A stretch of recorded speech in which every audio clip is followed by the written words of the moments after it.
புதுச்சேரியில் குப்பைகளிலிருந்து பேப்பர் எடுப்பது போல் நடித்து மதுபான கடையின் ஷட்டரை உடைத்து 2 லட்சம் ரூபாய் பணத்தை கொள்ளையடித்தவரை போலீசார் கைது செய்தனர். புதுச்சேரி நெல்லித்தோப்பு பகுதியை சேர்ந்தவர் லட்சுமணன்.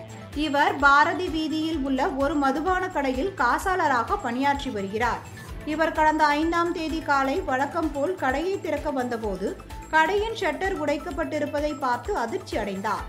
பின்னர் உள்ளே சென்று பார்த்தபோது கல்லாப்பெட்டி மற்றும் ஒரு துணிப்பையில் வைத்திருந்த 2 லட்சம் ரூபாய் பணம் திருடு போய் இருப்பது தெரியவந்தது.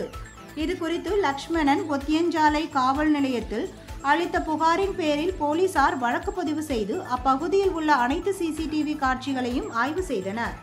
அதில் 55 வயது மதிக்கத்தக்க நபர் ஒருவர் மதுபான கடை மூடுவதற்கு முன்பாக தலையில் சிகப்பு தொப்பி அணிந்து கொண்டு அக்கடைக்கே சென்று மதுபானம் வாங்குவது போல் கடையை முழுவதுமாக நோட்டமிட்டுவிட்டு மது வாங்கி செல்வதும், பின்னர் நள்ளிரவு வரை குப்பை தொட்டிகளில் இருந்து பேப்பர் எடுப்பவர் போல் கையில் தடி, சாக்குப்பையுடன் தலையில் தொப்பி அணிந்து கொண்டு வீதிகளில் சுற்றித் திரிவதும் தெரியவந்தது.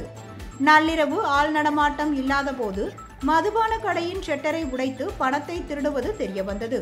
இதையடுத்து சிசிடிவி காட்சிகளை வெளியிட்டு போலீசார் விசாரணை செய்ததில் அந்த நபர் தஞ்சாவூரை சேர்ந்த மனோகரன் என்பது தெரியவந்தது.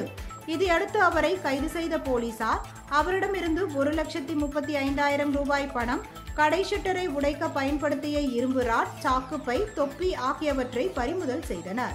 பின்னர் அவரை நீதிமன்றத்தில் ஆஜர்படுத்தி காலாப்பட்டு மத்திய சிறையில் அடைத்தனர்.